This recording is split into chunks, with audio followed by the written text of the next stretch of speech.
In Congress, July 4, 1776, the unanimous declaration of the 13 United States of America.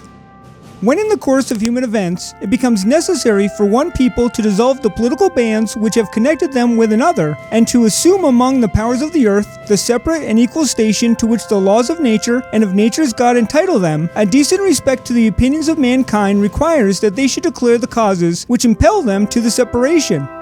We hold these truths to be self-evident, that all men are created equal, that they are endowed by their Creator with certain unalienable rights, that among these are life, liberty, and the pursuit of happiness, that to secure these rights, governments are instituted among men, deriving their just powers from the consent of the governed, that whenever any form of government becomes destructive of these ends, it is the right of the people to alter or to abolish it, and to institute new government, laying its foundation on such principles and organizing its power in such form as to them shall seem most likely to affect their safety and happiness. Prudence indeed will dictate that governments long established should not be changed for light and transient causes. And accordingly, all experience has shown that mankind are more disposed to suffer while evils are sufferable than the right themselves by abolishing the forms to which they are accustomed. But when a long train of abuses and usurpations pursuing invariably the same object evinces a design to reduce them under absolute despotism, it is their duty to throw off such government and to provide new guards for their future security.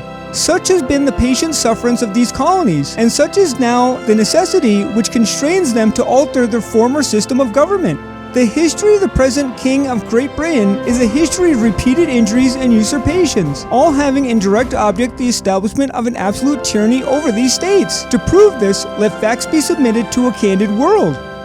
He has refused his assent to laws the most wholesome and necessary for the public good. He has forbidden his governors to pass laws of immediate and pressing importance, unless suspended in their operation till his assent shall be obtained. And when so suspended, he has utterly neglected to attend to them. He has refused to pass other laws for the accommodation of large districts of people, unless those people would relinquish the right of representation in the legislature, a right inestimable to them and formidable to tyrants only. He has called together legislative bodies at places unusual, uncomfortable, and distant from the depository of the public records, for the sole purpose of fatiguing them into compliance with his measures. He has dissolved representative houses repeatedly for opposing with manly firmness his invasion on the rights of people. He has refused for a long time, after such dissolutions, to cause others to be elected, whereby the legislative powers incapable of annihilation have returned to the people at large for their exercise, the state remaining in the meantime exposed to all dangers of invasion from without and convulsions within. He has endeavored to prevent the populations of these states, for that purpose obstructing the laws of naturalization of foreigners, refusing to pass others to encourage their migration hither, and raising the conditions of new appropriations of land. He has obstructed the administration of justice, for refusing his assent to laws by establishing judiciary powers. He has made judges dependent on his will alone for the tenure of their offices, and the amount of payment of their salaries. He has erected a multitude of new offices, and sent hither swarms of officers to harass our people and eat out our subsistence. He has kept among us in times of peace standing armies without the consent of the legislatures. He has affected to render the military independent of and superior to the civil power. He has combined with others to subject us to the jurisdiction foreign to our constitution, and unacknowledged by our laws, given his assent to their acts of pretended legislation, for quartering large bodies of armed troops among us, for protecting them by a mock trial from punishments for any murder which they would commit on the inhabitants of these states, for cutting off our trade with all parts of the world, for imposing taxes on us without our consent, for depriving us in many cases of the benefit of trial by jury, for transporting us beyond seas to be tried for pretended offenses, for abolishing the free system of English laws in the neighboring province, establishing therein an arbitrary government, and enlarging its boundaries so as to render it at once an example and fit instrument for introducing the same absolute rule into these colonies, for taking away our charters, abolishing our most valued laws, and altering fundamentally the forms of our governments, for suspending our own legislatures and declaring themselves invested with power to legislate for us in all cases whatsoever. He has advocated government here by declaring us out of his protection and waging war against us. He has plundered our seas, ravaged our coast, burnt our towns, and destroyed the lives of our people. He is at this time transporting large armies of foreign mercenaries to complete the works of death, desolation, and tyranny, already begun in circumstances of cruelty and perfidy, scarcely paralleled in the most barbarous ages, and totally unworthy of the head of a civilized nation. He has constrained our fellow citizens taken captive on the high seas to bear arms against their country, to become the executioners of their friends and brethren, or to fall themselves by their hands. He has excited domestic insurrections among us and has endeavored to bring on the inhabitants of our frontiers, the merciless Indian savages, whose known rule of warfare is an indistinguished destruction of all ages, sexes, and conditions. In every stage of these oppressions, we have petitioned for redress in the most humble terms. Our repeated petitions have been answered only by repeated injury. A prince whose character is thus marked by every act which may define a tyrant is unfit to be the ruler of a free people. Nor have we been wanting in attention to our British brethren.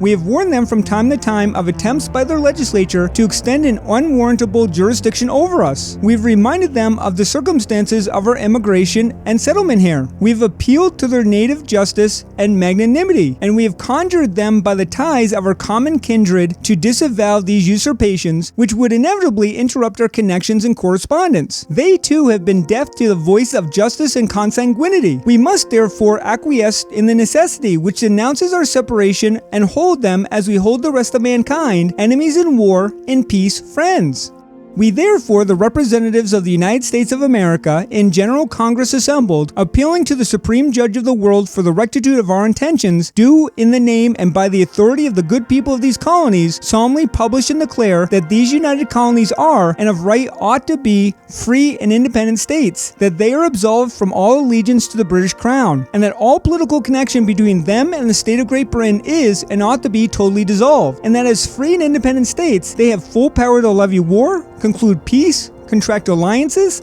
establish commerce, and to do all other acts and things which independent states may of right do. And for the support of this declaration, with a firm reliance on the protection of divine providence, we mutually pledge to each other our lives, our fortunes, and our sacred honor.